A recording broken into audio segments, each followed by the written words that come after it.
चलो बच्चों, तो आज हम लोग अकाउंट में चैप्टर नंबर 2 कंटिन्यू करें, final accounts of partnership firm.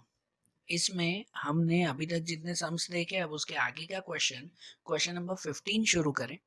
जो आपकी टेक्स्ट बुक आपके साथ में रखो कि उसमें दिया हुआ है क्वेश्चन 15 में कि with consideration of following trial balance of adjustment of Harsh and Yesha prepare final accounts for the year ending on 31/3/17 for their firm. यहाँ ट्रायल बैलेंस दिया हुआ है ना। अब वही जो है वो चीज़ें पहले चेक करो कि ट्रायल बैलेंस में कैपिटल अकाउंट और उसके साथ करंट अकाउंट भी दिया हुआ है क्या। तो इस सब में कहीं पर भी करंट अकाउंट नहीं है, मतलब सिर्फ इसमें कैपिटल अकाउंट ही बनाना है। उसके बाद कहीं पर भी इसमें trading account, profit and loss account ऐसा कुछ दिया हुआ है कि वो अकाउंट भी न बनाना हो, तो ट्रायल बैलेंस में है कहीं पे ऐसा मेंशन? नहीं है कहीं पर भी। इसका मतलब इसमें हमें ये 5 अकाउंट बनाने हैं, ठीक है, करंट अकाउंट नहीं बनाना है। तो कौन कौन से? सबसे पहले ट्रेडिंग अकाउंट बनाओ। ऊपर लिखो trading account of Harsh and Yesha for the year ending 31/3/17। उसके बाद प्रॉफिट एंड लॉस अकाउंट, फिर profit and loss appropriation account, फिर कैपिटल अकाउंट, ठीक है, capital account of Harsh and Yesha. उसके बाद करंट अकाउंट नहीं बनाएंगे, उसके बाद सीधा बैलेंस शीट। ये सब अकाउंट्स बना लिया ना। तो अब हम लोग एडजस्टमेंट से शुरुआत करें। देखो एडजस्टमेंट में दिया हुआ है कि closing stock of 10,000 out of which 50% has no market value. पहला एडजस्टमेंट है ना कि 10,000 का क्लोजिंग स्टॉक है, लेकिन उसमें से 50% की कोई वैल्यू नहीं है। मतलब उसमें से क्लोजिंग स्टॉक 10,000 का नहीं गिनेंगे, आधे की तो वैल्यू ही नहीं है। तो क्लोजिंग स्टॉक कितना गिनेंगे? क्लोजिंग स्टॉक गिनेंगे सिर्फ 5,000 का। सिंपल सा एडजस्टमेंट है कि 10,000 का स्टॉक है, उसमें से 50% की कोई मार्केट वैल्यू नहीं, तो बाकी अमाउंट 50% ही हुआ ना। तो 10,000 का आधा करो, कितना हुआ? 5,000 क्लोजिंग स्टॉक में हमें लिखना है। और क्लोजिंग स्टॉक की एंट्री कहाँ करते हैं? अगर क्लोजिंग स्टॉक एडजस्टमेंट में दिया हुआ है ना, तो उसकी दो एंट्री करते हैं। एक ट्रेडिंग अकाउंट में जाते हैं क्रेडिट साइड पे, और दूसरा लिखते हैं बैलेंस शीट में, ऐसे ना। तो इनकी भी दो एंट्री करें, लेकिन अमाउंट में 5,000 लिखेंगे, 10,000 नहीं। तो पहली एंट्री यहीं बैलेंस शीट में एसेट्स में लिखें। बैलेंस शीट में लिखेंगे ना एसेट्स में कितना? Closing stock 5,000 rupees. और उसकी दूसरी एंट्री जाएगी क्रेडिट ट्रेडिंग अकाउंट में। ट्रेडिंग अकाउंट में क्रेडिट साइड, तो दूसरी एंट्री ट्रेडिंग अकाउंट में जाएं और उसके क्रेडिट साइड पे लिखें क्लोजिंग स्टॉक 5,000। सिंपल है ना ये। उसके बाद नंबर 2 में दिया हुआ है कि legal charges including legal charges of building purchase ₹4,000। देखो लीगल चार्जेस होते हैं ना, वो अलग चार्जेस होते हैं, लेकिन उसमें लीगल चार्जेस ऑफ बिल्डिंग 4,000 के ऐड हो चुके हैं। अगर बिल्डिंग के लीगल चार्ज है ना, तो वो बिल्डिंग में प्लस होने चाहिए। इन्होंने गलती से लीगल चार्ज में ही प्लस कर दिए। वो लीगल चार्ज कुछ अलग अलग होंगे। बिल्डिंग के लीगल चार्ज वो बिल्डिंग में प्लस होने चाहिए। जैसे होता है ना कि आपने बिल्डिंग अगर 1 लाख की खरीदी, उसमें 10,000 लीगल चार्ज लगा, तो आप लोग क्या कहते हो कि मुझे बिल्डिंग ही 1,10,000 में मिली, ऐसा कहते हो ना। तो वो लीगल चार्ज बिल्डिंग में प्लस हो जाने चाहिए ना। इन्होंने गलती से लीगल चार्ज में प्लस कर दिए हैं। तो हमें क्या करना है, सिंपल सा, कि लीगल चार्ज में से माइनस कर दो उसे, और उसे बिल्डिंग में प्लस कर दो। समझ आ रहा है ना। दूसरा एडजस्टमेंट फिर से पढ़ रहा हूँ कि legal charges include of legal charge of building purchase ₹4,000। कि बिल्डिंग के 4,000 रुपये थे जो गलती से लीगल चार्ज में लिख दिए, तो लीगल चार्ज में से कम कर दें। तो देखो आपके ट्रायल बैलेंस में दिया हुआ लीगल चार्जेस है, बिल्डिंग भी है और उसके नीचे लीगल चार्जेस भी है। तो लीगल चार्ज में से माइनस करेंगे 4,000 और बिल्डिंग में 4,000 प्लस करेंगे। तो पहले लीगल चार्ज में से माइनस करो। लीगल चार्ज कहाँ लिखते हैं? तो वो लिखते हैं प्रॉफिट एंड लॉस में। तो प्रॉफिट एंड लॉस अकाउंट के डेबिट में जाएंगे और वहां पर लिखेंगे लीगल चार्जेस। लीगल चार्जेस कितना? तो 6,500। ठीक है ना, ये जो है वो ट्रायल बैलेंस में दिया हुआ है, और उसमें से माइनस करेंगे लॉन्गली रिकॉर्डेड 4,000। रॉन्गली रिकॉर्डेड 4,000, 4,000 गलती से हमने लिख दिया ना, तो उसमें से माइनस करेंगे, बाहर कितना लिखेंगे? 2,500 लिखेंगे। ठीक है, ये हो गया। और इसकी दूसरी एंट्री, तो इसे दूसरा बिल्डिंग में प्लस करना है। ये लीगल चार्जेस बिल्डिंग के थे, तो बिल्डिंग कहाँ पे लिखते हैं? वो लिखते हैं बैलेंस शीट में। तो अब बैलेंस शीट में एसेट्स में जाते हैं और वहाँ बिल्डिंग लिखेंगे, बिल्डिंग 46,000। तो आपकी बिल्डिंग यहाँ इसमें दिया हुआ ना 46,000 और उसमें प्लस लिखेंगे रॉन्गली रिकॉर्डेड 4,000। ये लीगल चार्जेस 4,000 इसमें प्लस, तो बिल्डिंग हो गई 50,000 की। ये अंदर ही लिखी, बाहर क्यों नहीं लिखी? क्योंकि बिल्डिंग पे अभी एक और एडजस्टमेंट है।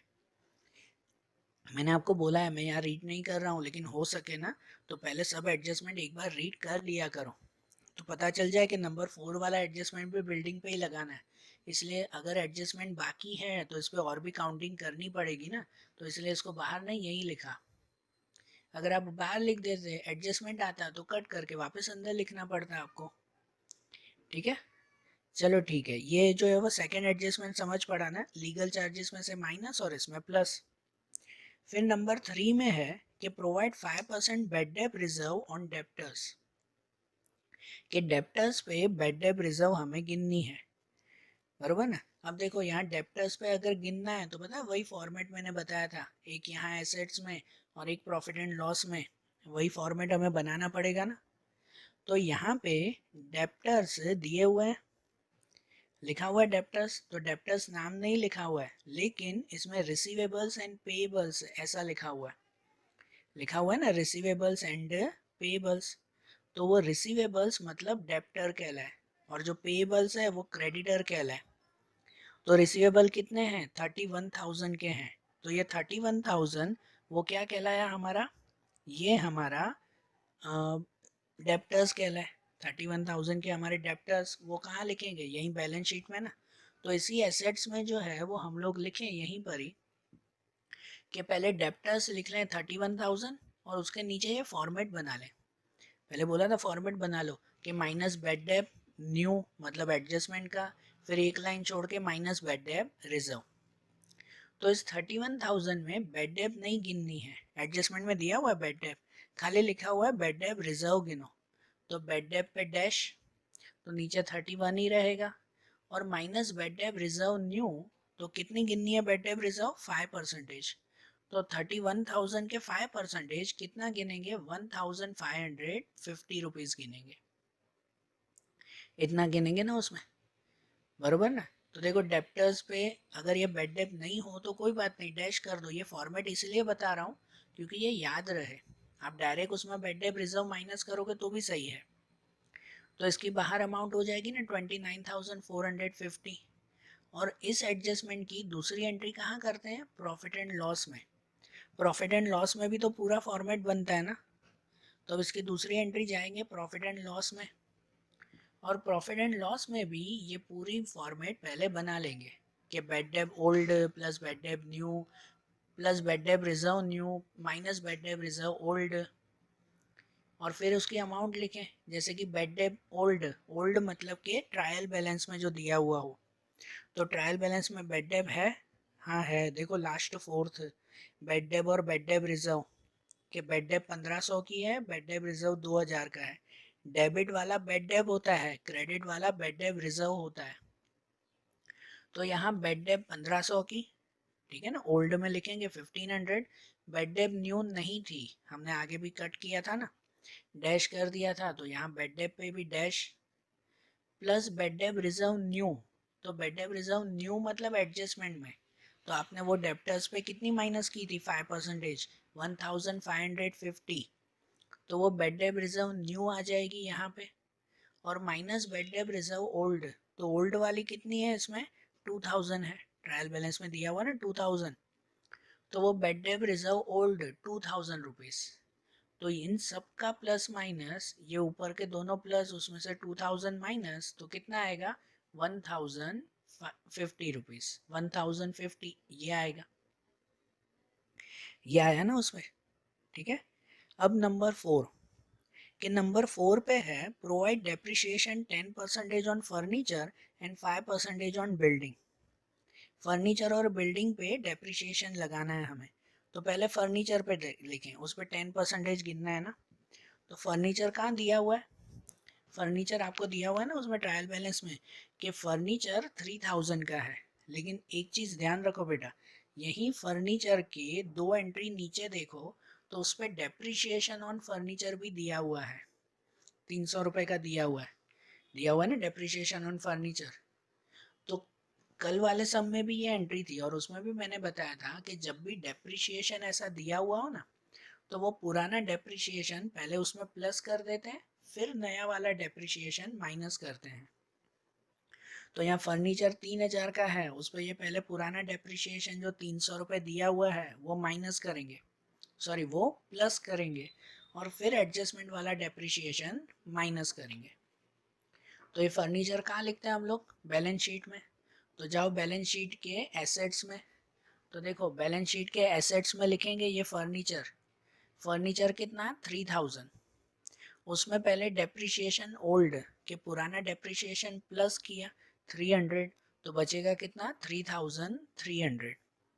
और उसमें से माइनस डेप्रिसिएशन किया न्यू, कि न्यू डेप्रिसिएशन कितना? 330। कितना? 10% करना था ना, तो 3300 के 10% 330, और इनका माइनस बाहर बचेगा 2970 रुपीज़।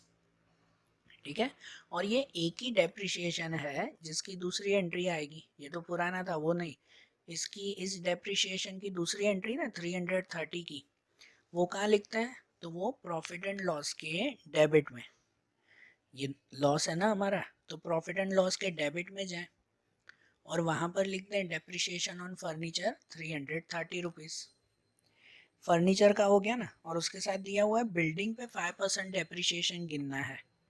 तो बिल्डिंग भी वहीं बैलेंस शीट में, हमने बैलेंस शीट में ऊपर बिल्डिंग लिखी ही थी, नहीं बिल्डिंग पे ये काउंटिंग की थी और ये 50,000 अमाउंट हमने रखी थी अंदर। इस पे माइनस डेप्रिसिएशन करेंगे 5000। बीच में ना गैप छोड़ दिया करो, पहले एक एडजस्टमेंट हो तो 2-3 लाइन छोड़ दिया करो, फिर डेप्टर का लिखा करो कि जिससे वो एडजस्टमेंट यहाँ आ जाए। तो इस पे -5%, तो 50,000 के 5% 2500, और उसमें से ये माइनस करें तो बाहर बचेगा 47,500 रुपीज़, बरोबर।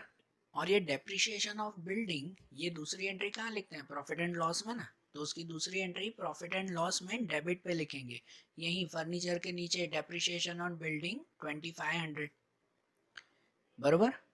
तो देखो ये फोर्थ वाला एडजस्टमेंट हो गया ना, अब ऐसे ही फिफ्थ वाला, उसमें लिखा हुआ है कि 1/3 share of patent and trademark is to be written off. Patent and trademark देखो आपके ट्रायल बैलेंस में ऊपर ऊपर ही लिखा हुआ है, 2700 दिए हुए हैं। ये पेटेंट और ट्रेडमार्क हमारे गुडविल की तरह, नाम की तरह होते हैं। कोई प्रोडक्ट हमने खुद बनाया है तो उसके ऊपर अपना सिक्का लगाते हैं ना, ट्रेडमार्क लगाते हैं अपना, उसके अलग से पैसे मिलते हैं फिर। तो जितने पैसे मिल रहे हो ना, उसमें से अभी 1/3 हटा देना है, नहीं मिलेंगे अभी ऐसा। तो ये भी एक तरह का लॉस हुआ। लेकिन पहले जो पेटेंट और ट्रेडमार्क है उसे कहाँ लिखते हैं? तो उसे बैलेंस शीट में ही लिखा जाता है। तो फिर से बैलेंस शीट में एसेट्स में जाएंगे, ये हमारी एसेट है, कि बैलेंस शीट के एसेट्स में जाएंगे और वहाँ नीचे लिखेंगे ये पेटेंट एंड ट्रेडमार्क 2700 है, और उसमें से माइनस रिटर्न ऑफ, ये WO मैंने लिखा है मतलब रिटर्न ऑफ। रिटर्न ऑफ कितने करेंगे? उसको थर्ड पार्ट, तो 27 डिवाइड बाय 3 करो, कितना होगा? 900 ना। 1/3 दिया हुआ है तो 27 डिवाइड बाय 3 900, तो 27 में से 900 माइनस तो बचेगा 1800। और इस 900 की दूसरी एंट्री करेंगे, इसकी दूसरी एंट्री वो कहाँ जाएगी? प्रॉफिट एंड लॉस में, क्योंकि ये जो पेटेंट के पैसे नहीं मिल रहे हैं तो ये भी एक तरह का हमारा लॉस, तो प्रॉफिट एंड लॉस के डेबिट में। तो उसकी दूसरी एंट्री प्रॉफिट एंड लॉस के डेबिट में लिखेंगे कि रिटर्न ऑफ पेटेंट ट्रेडमार्क कितना? 900 रुपीज़, बरोबर। हो गई ये भी एंट्री। तो देखो पांचों एडजस्टमेंट हो गए ना। अब जो है वो ये ऊपर की एंट्रीज हम लोग करते जाएं, ठीक है, ऊपर की एंट्रीज करते जाएं। तो देखो उसमें जो है वो सबसे पहले दिया हुआ है कैपिटल एंड ड्राइंग। तो कैपिटल और ड्राइंग वो हम लोग कहाँ लिखते हैं? तो वो कैपिटल अकाउंट में ही लिखते हैं ना, इसमें करंट तो बनाया ही नहीं है। तो हर्ष और यशा दोनों में दिया हुआ है डेबिट क्रेडिट पे, तो डेबिट वाला है ना वो हमारा ड्राइंग कहलाता है, और जो क्रेडिट की अमाउंट है वो क्या कहलाई? हमारा कैपिटल कहलाई। तो ये दोनों एंट्री कैपिटल अकाउंट में ही लिखेंगे, डेबिट पे लिखेंगे ये ड्राइंग्स और क्रेडिट पे लिखेंगे वो कैपिटल। तो अब कैपिटल अकाउंट में जाते हैं और उसमें डेबिट क्रेडिट दोनों साइड लिखो कि डेबिट पे ड्राइंग्स लिखो, हर्ष में 5000, येशा में 2500, और क्रेडिट पे बैलेंस ब्रॉड फॉरवर्ड करके लिखेंगे। मतलब ये कैपिटल का स्टार्टिंग बैलेंस ही है ना, बैलेंस ब्रॉड फॉरवर्ड कितना, हर्ष में 35,000 और येशा में 15,000। कैपिटल और ड्राइंग हो गई। अब उसके बाद की, अब इस पर एडजस्टमेंट नहीं है तो इन पे तो एक एक करके ही गिनते जाएंगे ना सिर्फ, ठीक है ना, एक एक एंट्री करते जाएंगे। उसके बाद गुडविल है, गुडविल कहाँ लिखते हैं, तो गुडविल जाती है एसेट्स में, ठीक है, बैलेंस शीट में एसेट्स में, तो बैलेंस शीट में एसेट्स में लिखो एकदम नीचे कि ये गुडविल, ध्यान देना हैंडराइटिंग छोटी हो गई है, ज़्यादा एंट्रीज हो गई ना, तो यहाँ गुडविल है कितनी, 5000 की। गुडविल के बाद पेटेंट एंड ट्रेडमार्क, तो वो तो कर दी हमने एंट्री। उसके बाद रिसीवेबल्स एंड पेएबल्स, तो उसमें ना रिसीवेबल मतलब डेप्टर कहलाया, उसकी एंट्री हमने कर दी थी 31,000, लेकिन पेएबल वो हमारे क्रेडिटर कहलाए, उसकी एंट्री हमने नहीं की है। तो पेएबल्स की एंट्री कहाँ करते हैं, बैलेंस शीट में लायबिलिटी साइड, पेएबल्स क्रेडिटर हमारी लायबिलिटी में आता है ना, तो यही बैलेंस शीट में यहाँ लायबिलिटी पे लिखेंगे, कितने लिखेंगे, 25,000, तो यहीं पे ही लिखें क्रेडिटर्स, ऊपर थोड़ी जगह छोड़कर क्रेडिटर्स 25,000, हो गई है एंट्री। उसके बाद अकाउंट ऑफ गुड्स, ये जो अकाउंट ऑफ गुड्स उसमें डेबिट क्रेडिट दोनों दिए हुए हैं ना, ये क्या कहलाता है पता है, ये अकाउंट ऑफ गुड्स आपका परचेस और सेल हुआ। गुड्स मतलब आपका सामान, उसको जो डेबिट और क्रेडिट में दिया हुआ है मतलब परचेस और सेल दिया हुआ है। जो डेबिट में है ना 40,000, वो आपका परचेस हुआ, डेबिट वाला परचेस कहलाता है, और जो क्रेडिट में है ना, ये क्रेडिट में हमारा सेल कहलाया 89,250। और ये परचेस और सेल वो दोनों ही कहाँ लिखते हैं, दोनों ही लिखते हैं ट्रेडिंग अकाउंट में। तो अब जाते हैं ट्रेडिंग अकाउंट, कि ट्रेडिंग अकाउंट में डेबिट क्रेडिट दोनों साइड लिखेंगे, डेबिट पे लिखेंगे परचेस अमाउंट में 40,000 और क्रेडिट में लिखेंगे सेल अमाउंट में 89,250, ठीक है। उसके बाद मशीन्स, तो मशीन्स कहाँ लिखते हैं, मशीन्स लिखेंगे एसेट्स में, कितना 15,000 है ना, तो उसकी एंट्री बैलेंस शीट में एसेट्स में जाते हैं, बैलेंस शीट के एसेट्स में आखिरी में लिखेंगे मशीन्स 15,000, ओके।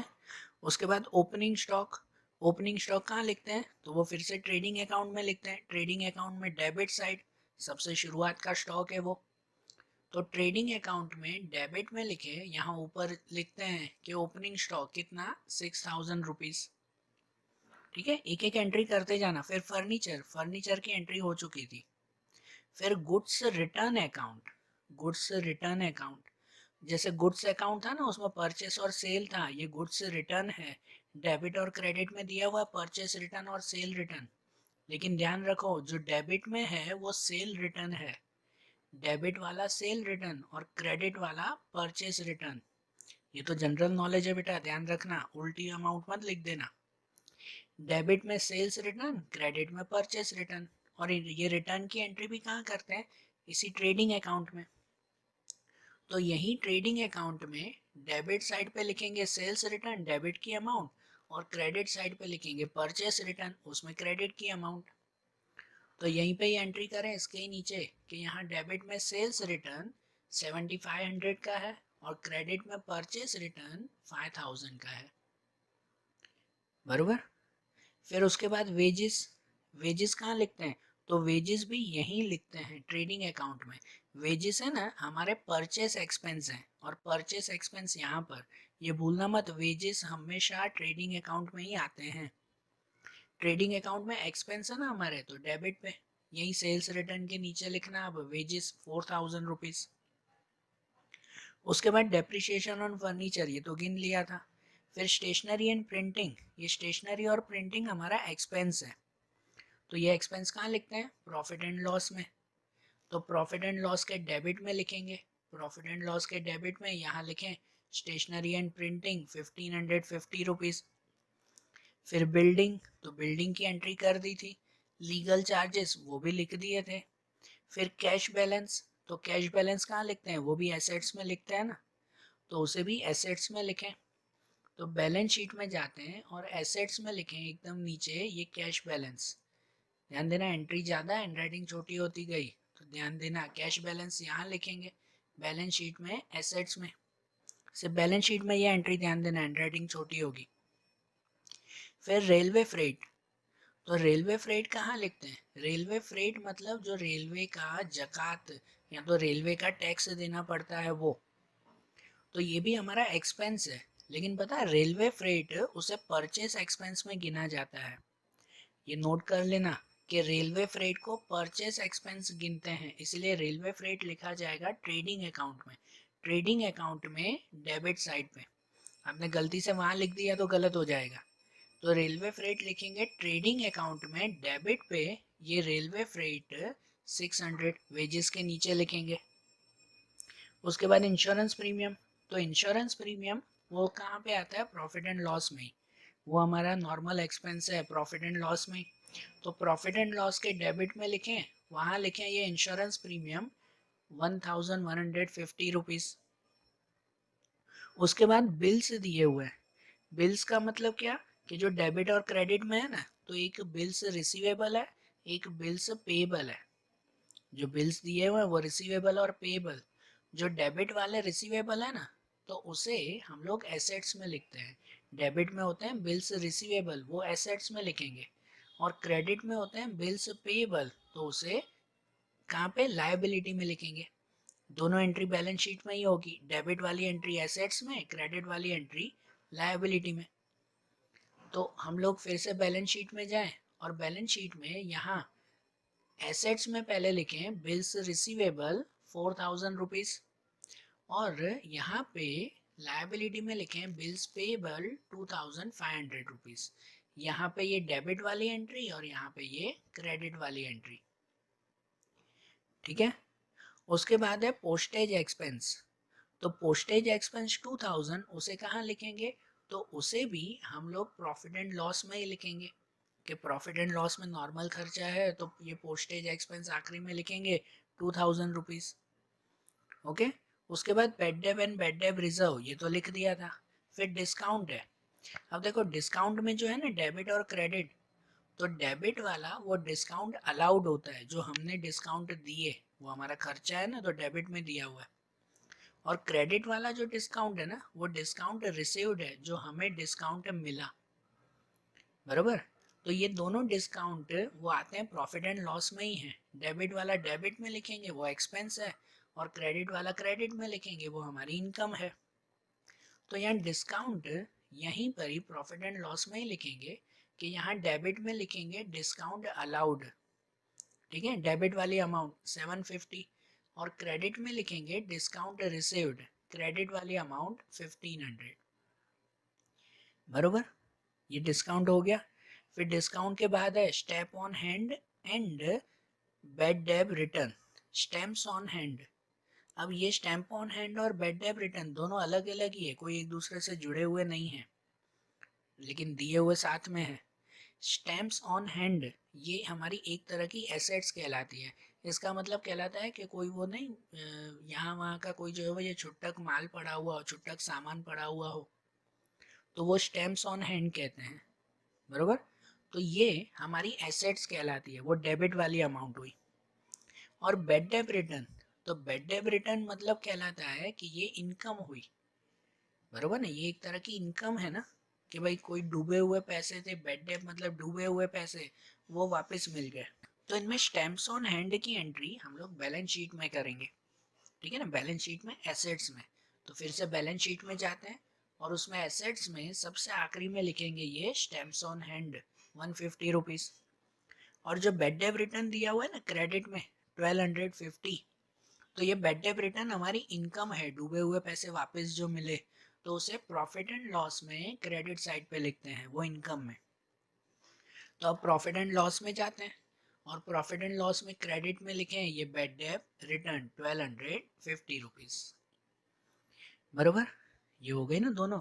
और आखिरी एंट्री है कि 12% HDFC लोन 1716 से 10,000 रुपीज़ दिए हुए, बरोबर। तो देखो अब ये भी लोन की एंट्री है। अब ये HDFC लोन है, इस पे कोई पार्टनर की लोन नहीं है, हम लोग आगे जो एंट्री करते थे तो पार्टनर की लोन होती थी, उस पर बिना देखे 6% इंटरेस्ट देते थे। अब ये पार्टनर की नहीं, कोई बैंक की लोन है और उस पर 12% इंटरेस्ट देना है। तो लोन की एंट्री तो वही करते हैं, पता है, वही 3 एंट्री होती है। 2 एंट्री वहाँ लायबिलिटी में लिखते हैं। तो सबसे पहले बैलेंस शीट के लायबिलिटी में जाएं। तो बैलेंस शीट के लायबिलिटी में जाते हैं, वहाँ पहले ये लोन लिख दें, 12% HDFC लोन, पूरे 10,000 रुपीज़। पहले पूरी लोन यहाँ पे लिखें। उसके बाद उसी के ही नीचे यहाँ पे एंट्री करेंगे इंटरेस्ट ऑन लोन, लोन का इंटरेस्ट देंगे। कितना इंटरेस्ट देना है? 12%। 12% देना है, लेकिन कितने मंथ का? तो यहाँ दिया हुआ 1/7 से, तो 1/7 से आप लोग काउंट करो ना, तो 7, 8, 9, 10, 11, 12, 1, 2, 3, टोटल 9 मंथ होते हैं। मतलब कि इसमें 12% 9 महीने का इंटरेस्ट देना है। तो गिनते कैसे हैं कि यहाँ 10,000 लिखेंगे, 10,000 के 12% मतलब मल्टीप्लाई 12% करेंगे, और जो आंसर मिलेगा ना उसको 9 मंथ में गिनेंगे, मतलब उसी के ही साथ फिर मल्टीप्लाई करेंगे 9/12। 9 मंथ का गिनना है, मतलब कितना गिनेंगे? 9/12 गिनेंगे, बराबर ना। तो उसका इंटरेस्ट कितना आएगा, ये इसके नीचे ही लिखेंगे, इंटरेस्ट ऑन लोन कितना मिलेगा? सिर्फ 900 रुपीज़, बराबर। और ये जो इंटरेस्ट ऑफ लोन है उसकी दूसरी एंट्री जाती है कहाँ पर? तो प्रॉफिट एंड लॉस के डेबिट में, ये एक्सपेंस है ना हमारा। तो दूसरी एंट्री प्रॉफिट एंड लॉस के डेबिट में जाएंगे। प्रॉफिट एंड लॉस के डेबिट में इंटरेस्ट ऑन लोन कितना लिखेंगे? उसमें ये 900 रुपीज़ ही लिखेंगे, बराबर है। सब एंट्रीज हो गई ना। अब ये सभी एंट्री कंप्लीट, अब हम लोग फाइनली क्लोजिंग करेंगे। एक एक करके क्लोज करें। सबसे पहले क्लोज करेंगे ट्रेडिंग अकाउंट। तो ट्रेडिंग अकाउंट में जैसे क्लोज करते हैं, पहले यहाँ का टोटल टोटल देखते हैं ना भाई, इस साइड ज़्यादा है तो यहाँ का टोटल वो ये मिला 99,250, वही अमाउंट फिर यहाँ पे भी लिखते हैं। ये तो सब में सेम मेथड ही आती है ना। फिर उसमें से ये ऊपर की सभी अमाउंट माइनस करेंगे तो मिलेगा 41,150। ये क्या मिला हमें? तो ये मिला ग्रॉस प्रॉफिट। ये ग्रॉस प्रॉफिट फिर कहाँ ले जाएंगे? तो वो ले जाएंगे प्रॉफिट एंड लॉस में, क्रेडिट साइड पे। यहाँ डेबिट में है तो उसे क्रेडिट में ले जाएंगे। तो प्रॉफिट एंड लॉस के क्रेडिट में जाते हैं, वहाँ ऊपर ही ऊपर लिखें ग्रॉस प्रॉफिट 41,150। फिर टोटल करें, चेक करना किस तरफ ज़्यादा है, तो इसमें भी इसी साइड ज़्यादा है। तो पहले यहाँ का टोटल करें, ये 43,900, वही यहाँ पे भी लिखेंगे और उसमें से ये सब अमाउंट माइनस करें तो बचेगा ये आखिरी 30,270। ये क्या हुआ हमारा? Net profit. इसी साइड आया ना, तो ये नेट प्रॉफिट। ये नेट प्रॉफिट कहाँ ले जाएंगे आगे? तो वो ले जाएंगे प्रॉफिट एंड लॉस एप्रोप्रिएशन में। उसमें भी ये डेबिट में लिखा है ना, तो एप्रोप्रिएशन के क्रेडिट में। तो एप्रोप्रिएशन के क्रेडिट में जाते हैं। इसमें और कोई एंट्री थी ही नहीं, तो सिर्फ ये एक ही एंट्री नेट प्रॉफिट लिखेंगे 30,270, और टोटल भी वही आएगा ना, वही लिखेंगे 30,270, यहाँ पे भी वही। और उसमें से ऊपर कुछ माइनस का है नहीं तो यही लिखेंगे ना। और ये डिविजिबल प्रॉफिट, हर्ष और येशा दोनों में बांट देंगे ना। कितना बांटते हैं? तो दोनों में हाफ हाफ बांट देंगे। इसमें कोई देखो प्रॉफिट एंड लॉस रेशियो दिया हुआ है क्या? इसमें कोई रेशियो नहीं है, मतलब दोनों को इक्वली बांट दिया जाएगा। इसका हाफ हाफ 15,300 135, 15,135। और ये जो डिविजिबल प्रॉफिट मिला ना, उसे फिर आगे ले जाएंगे कहाँ पर? कैपिटल अकाउंट में। कैपिटल अकाउंट के क्रेडिट में। तो कैपिटल के क्रेडिट में लिखें अब ये डिविजिबल प्रॉफिट 15,135, 15,135, और इनका टोटल करें। कैपिटल अकाउंट में तो यहीं पे ही टोटल ज़्यादा होता है। तो पहले एक एक अकाउंट क्लोज करेंगे। पहले हर्ष के लिए, तो यहाँ का टोटल करेंगे, ये आएगा 50,135, तो यहाँ पे भी वही लिखेंगे। उसमें से ये माइनस किया तो बचेगा 45,135। ये बैलेंस कैरी फॉरवर्ड ना। फिर ये शाह को क्लोज करें कि उसमें ये टोटल करेंगे 30,135, यहाँ पे भी वही लिखेंगे और उसमें से ये माइनस करेंगे। तो उसमें से ये माइनस करें, बचेगा क्या 27,635, बराबर। ये दोनों क्या मिला, बैलेंस। और ये बैलेंस कैरी फॉरवर्ड उसे कहाँ ले जाते हैं, तो उसे ले जाते हैं हम लोग कैपिटल लायबिलिटी में, बैलेंस शीट में। तो इन्हें बैलेंस शीट में लेके जाएं, तो बैलेंस शीट में ऊपर जो स्पेस छोड़ी थी वहां लिख दें कि कैपिटल अकाउंट हर्ष में ये 45,135 और येशा में भी 27,635, टोटल बाहर 72,770। और फाइनली इन दोनों का टोटल कर दें, इस साइड और इस साइड का, कि इस साइड का टोटल आ जाएगा 1,11,170 और यहाँ का टोटल भी ये आ जाएगा।